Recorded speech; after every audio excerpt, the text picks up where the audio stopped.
అంటే మీరు అబ్బాయి నుంచి అమ్మాయిగా చేంజ్ అయిన తర్వాత చాలా ట్రీట్మెంట్ ఉంటుందా? ఆ, ఓకే. అసలు ఏమేమి ట్రీట్మెంట్ ఉంటది? ఇప్పుడు మీరు అన్నారు హార్మోన్స్. హార్మోన్స్ తీసుకోవాలి. తర్వాత కొంతమంది గైడ్లైన్స్ లేని వాళ్ళు ఫస్ట్ సర్జరీకి వెళ్ళాలి. సర్జరీకి వెళ్ళాలంటే ఇంత అమౌంట్ అని ఉంటది. చిన్న అమౌంట్ నుంచి పెద్ద అమౌంట్ ఉంటది. 2 lakhs లో అయ్యేది ఉంటది, 5 lakhs లో ఉంది, 10 lakhs కూడా ఉంది. సో ఇవన్నీ అమౌంట్స్ కావాలి కదా మనకి. ఆ సర్జరీ అవ్వాలి. దాని తర్వాత బ్రెస్ట్ ఇంప్లాంటేషన్, అది ఆ సర్జరీస్ ఉంటాయి. ఇంకా మనకు కావాలంటే లేజర్ ట్రీట్మెంట్స్ అని, బాడీ షేపింగ్ అని, అన్నిటికీ ఒక్కొక్క సర్జరీ ఉంటుంది. ఓకే. సో మీ ఖర్చు అంతా ఎవరు భరించారు? రాజు గారా? లేదు, తనే మొత్తం. ఆయన నా లైఫ్ లోకి రాకముందే, నేను అన్ని అయిన తర్వాతే ఆయన నాకు లైఫ్ లోకి వచ్చారు. దాని తర్వాత అసలు మీకు ఎప్పుడు మనీ పెట్టలేరా హాస్పిటల్కి? ఇంకేముంటాయి, ఇంకేం లేదే. పెళ్లి తర్వాత ఏం చేసుకోవాలి ఇంకా? ఓకే. ఆయన రాకముందే నేను అన్ని నాకేమేమి అవసరం అన్ని చేయించేసుకున్నాకనే ఆయన నా లైఫ్ లో చూసా అప్పుడు. ఓకే. అంటే ఇప్పుడు సర్జరీ చేయించుకున్న తర్వాత పెళ్లి తర్వాత ఏమైనా ప్రాబ్లమ్స్ వచ్చినాయా మీకు? రాలేదండి. ఓకే. అంటే వస్తాయా ఎవరికన్నా? ఓకే. అలా వచ్చి చనిపోయిన వాళ్ళు కూడా రావచ్చు. అది లైఫ్ స్పాన్ ఏంటంటే ఇన్ని సర్జరీలు అయితే బాడీ తట్టుకోలేదు కదా. ఎనాస్థేసియా ఎక్కువ తీసుకునే కొలది మన బాడీ కంట్రోల్ అనేది మనలో ఉండదు. ఇప్పుడు నేను చూడడానికి కొంచెం దిట్టంగా ఉన్నానా, నాకు ఆ చేతిలో ఓపిక గానీ అంత తక్కువ ఉంటది. సర్జరీ అవ్వగానే ఒక అమ్మాయికి ఎలా అయితే పిల్లలు పుట్టినప్పుడు ఆ బ్లడ్ పోయి అన్ని పోయి ఎలా ఉంటుందో మేము కూడా అంతే.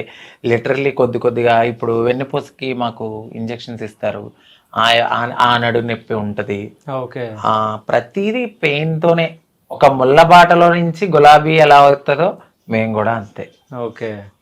సో ఆ గులాబీని రక్షిస్తున్న రాజుగారా? అంతే, అలాగే చెప్పాలి.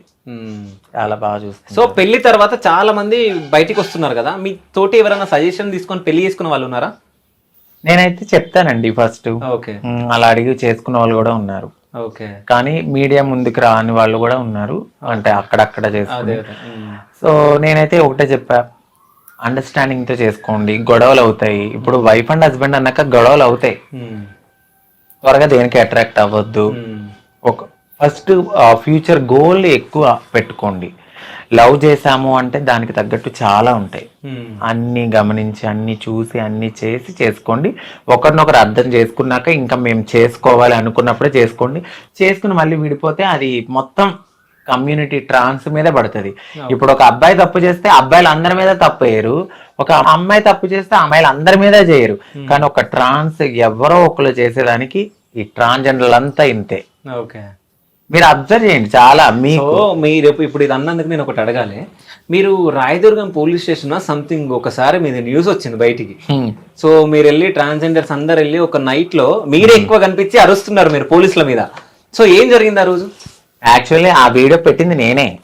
నా వీడియో నేను నా యూట్యూబ్ లో పెట్టాను అది. ఏమైందంటే ఒక పాప, మా కమ్యూనిటీ పాప, మా గురువు గారు నాకు చెప్పారు, ఇలా అమ్మాయిని కొడుతున్నారంట. వాళ్ళ సిస్టరు, తను ఒక అపార్ట్మెంట్ లో ఉంటున్నారు. కింద వాచ్మెన్ వాళ్ళు ఈ అమ్మాయి ట్రాన్స్ కదా అని చెప్తే మీ చెల్లి నువ్వు మీ తమ్ముడో చెల్లో ఏదో అన్నారంట.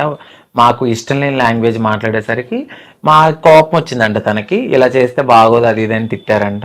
తిట్టిన తర్వాత వాళ్ళ అక్క మీద జుట్టు ఇలా పట్టుకుని కొట్టడం అనేది ఎందుకు జరిగిందో మనకు తెలియదు. జరగగానే మాకు చెప్పగానే నేనైతే ఫస్ట్ మా గురువు చెప్పగానే నేను వెళ్ళాను. అక్కడ ఫస్ట్ సామరస్యంగానే మాట్లాడాము.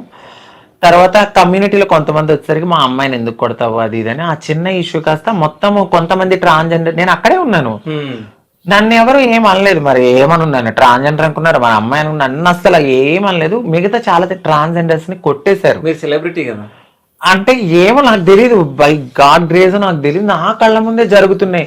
మా ట్రాన్స్జెండర్స్ అందరినీ కొడుతున్నారు, నేను అలాగే నుంచున్నాను. నన్నైతే అసలు చిన్న మాట అనలేదు. నాకు కోపం వచ్చి నేను కొట్టాను ఆ అబ్బాయిని, ఒక అబ్బాయిని. అప్పుడు కూడా కొట్టలేదు. ఇలా పోలీసులు వచ్చారు, నేను తీసుకుని రాయదుర్గం అదే పోలీస్ స్టేషన్ దగ్గరికి వెళ్ళి కంప్లైంట్ ఇస్తే తీసుకోలేదు. వాళ్ళు కొంచెం చిల్లర బ్యాచ్ రౌడీ ఇలా ఉన్నారు. తర్వాత కేసు టేకప్ చేసి నాకు పైనుంచి ఫోన్ వచ్చింది. మరి ఎలా వచ్చిందో తెలీదు, నా నెంబర్ ఎలా తీసుకున్నారో తెలీదు. పైన డిఎస్పీ గారి నుంచి కాల్ చేశారు నాకు. అప్పుడు చేస్తే మాట్లాడాము, షార్ట్ అవుట్ చేశారు. తన ఫోన్ కానీ అన్ని కానీ తీసుకున్నారు. వాళ్ళకి పనిష్మెంట్ ఇచ్చారు. అక్కడి నుంచి కాల్ చేసి ఇప్పుడు వాళ్ళు అయ్యింది. అది మళ్ళీ ఒక లాయర్ గారు, మళ్ళీ ట్రాన్స్ కమ్యూనిటీ చైర్మన్ అందరూ చేశారు ఫోన్. అంటే మీ దాంట్లో కమ్యూనిటీ చైర్మన్స్ వాళ్ళందరూ ఉంటారా? అంటే ఇప్పుడు లైలమ్మ గారు, ఇలా కొంతమందిని పెద్ద పెద్ద మెచ్యూరిటీ ఉన్న వాళ్ళు కూడా చేసి అలా కాదమ్మా ఇలాగని మాట్లాడి అప్పుడు షార్ట్ అవుట్ చేశారు. సో ఆ వీడియోలో రాజు గారు లేరు, ఎక్కడికి వెళ్ళారు? ఈయన ఆ రోజు లేరు, ఆయన వస్తానన్నారు. వద్దు, నేను వద్దని చెప్పాను. అది కమ్యూనిటీ ఇష్యూ, నువ్వు రావద్దు. నా పర్సనల్ ఇష్యూ అయితే నువ్వు రా, నా పర్సనల్ కాదు అది. కమ్యూనిటీతో నేను వెళ్ళినప్పుడు ఒకవేళ మిమ్మల్ని కొట్టినుంటే రమ్మంటుండే, ఆయన వచ్చేసేవాడు. అప్పటికే వాళ్ళ బ్యాచ్ ఫ్రెండ్స్ అందరినీ, ఇంకో నా భార్య అక్కడికి వెళ్ళింది, మీరు రెడీగా ఉండండి, లొకేషన్ పెట్టండి, అప్పటికే చెప్పేస్తున్నాడు వద్దు, ఇది చాలా పెద్ద ఇష్యూ అవుతుంది. అప్పటికే నేను ఏదో కారప్పుడు తీసుకున్నాను, ఏదో ఎవరైనా నా మీద అటాక్ చేస్తే అక్కడ ఏమండి మీరు అంకిత రాజు కదా అని అన్నారు. ఒరే సాయి, ఆ క్యారెట్ ప్యాకెట్ వేసారు ఆ సూట్ కేసు, అదే డిక్కీలో వేసారని చెప్పా. ఇంకా సైలెంట్ అయ్యి తెలివిగా ఆలోచించి స్టేషన్ కి వెళ్ళడం. సో ఎక్కడికైనా వెళ్తే మొత్తం రెడీ చేసుకుని పోతారు, కారం, పెప్పర్ స్ప్రే అన్ని. పోలీస్ స్టేషన్ ముందు జరిగిందే చూసారు, కానీ దాని తర్వాత ఎక్కడెక్కడో కొడితే డౌన్ గాని అప్పు గాని సర్జరీలు అయినప్పుడు కొట్టడానికి కొడితే చచ్చిపోతారు. బ్రెస్ట్ ఇంప్లేషన్ జరిగిన చోట గానీ ఇంకా అక్కడ గానీ తగిలితే టాయిలెట్ అనేది స్టాప్ అయిపోయి చనిపోయిన వాళ్ళు ఉన్నారు. అందుకని మేము త్వరగా రియాక్ట్ అవుతాం. మా కమ్యూనిటీలో ఒక కొంచెం ఎంత ఇప్పుడు మీరు నేను నా పక్కన ఒక కమ్యూనిటీ అమ్మాయినా మేము ఎంత కొట్టుకున్నా తిట్టుకున్నా మా మీద వేరే వాళ్ళు వచ్చేసరికి మేమంతా ఒకటైపోతాం. ఆ బాండింగ్ ఉంది మాలో. అందుకని మీడియా పోలీసులు కొంచెం జాగ్రత్తగా మాట్లాడతారు. ఓకే, మీడియా పోలీసులు జాగ్రత్తగా మాట్లాడతారు, లేకుంటే వాళ్ళ మీద దాడి చేస్తారా? మేము చెయ్యం, వాళ్ళు చేసే దాన్ని బట్టి ఉంటది. ఓకే, అంటే కాదు మీడియా జనాల కోసం పనిచేస్తుంది తెలుసా? అంటే మీడియా ఇట్స్ మీన్స్ అందరూ అన్ని అనట్లేదు, కొంతమంది కంటెంట్ కోసం కొంతమంది ఉంటారు.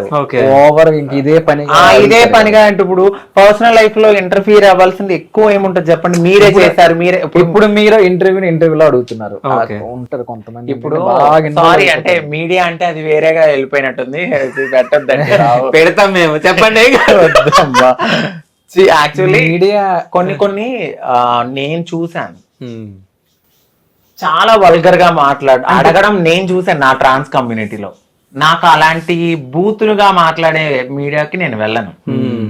కొన్ని మీ ఛానల్ చూడరా, చాలా ఛానల్స్ లో అడగలాని కూడా అడిగితే మేము మనుషులమే, పొట్టకుటి కోసం 1000 లక్షలు చేసుకునే వాళ్ళు కూడా ఉంటారేమో, కానీ దాన్ని పబ్లిక్ లో పెట్టి అది ఎక్కడో తీసుకెళ్లాలనుకోవడం నాకు తెలిసినంత వరకు కరెక్ట్ కాదు.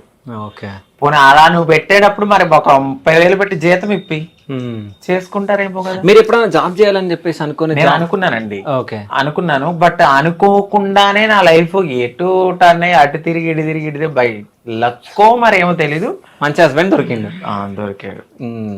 సో మీ ఫ్యామిలీ ఎప్పుడన్నా కలిసి ఎక్కడికైనా టూర్ వెళ్ళారా? ఇంకా లేదు. మా అమ్మగారు మా అత్తయ్య గారు మాట్లాడతారు కానీ టూర్లు. వీళ్ళు ఉండేది వైజాగ్ దగ్గర సోంపేట అటు లోపల, మేము ఉండేది విజయవాడ దగ్గర ఏలూరు. ఓకే, సోంపేట ఏలూరు అంటే చాలా కలుసుకోవడం గృహప్రవేశానికి అవుతుంది. ఇప్పుడు గృహప్రవేశానికి కలుసుకుంటాం. ఓకే, అయితే